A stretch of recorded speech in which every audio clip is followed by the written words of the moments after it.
آخ آخ، بچه‌ای که تو سن بلوغه خیلی رو اعصابه. نه، خیلی از پدر و مادرایی که بچه تو این سن دارن اینو خوب میدونن.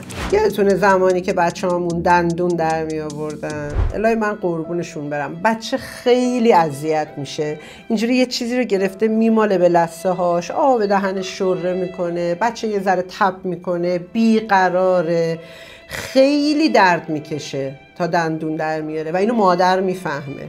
حالا همین بچه به سن بلوغ رسیده، بعد همون درده بلکه بیشتر رو داره تجربه میکنه، نوسان خلق داره، هورمونا پایین بالاه، اعصاب نداره، دنبال هویت خودش میگرده. حالا این بچه‌ای که دندون در می آورد مامان باباه بغلش میکنن، میگن بچه است، ولی وقتی به سن بلوغ رسیده چون یه ذره بزرگتر شده انتظار ازش دارن. چیه؟ چرا داد میزنی؟ چرا بیقراری؟ چرا این مدلی چیت کمه؟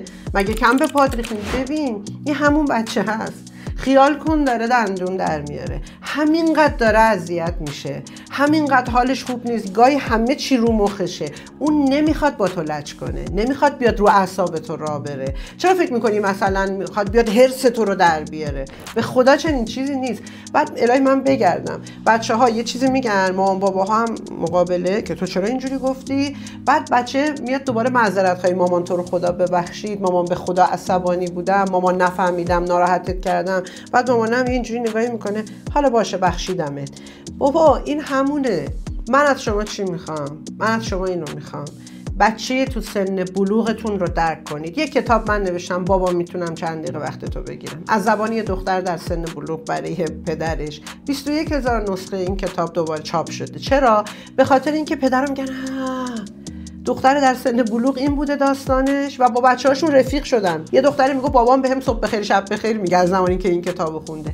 یه کتابم دارم مینویسم، مامان میتونم چند دقیقه وقت تو بگیرم، از زبان یه پسر برای مامانش.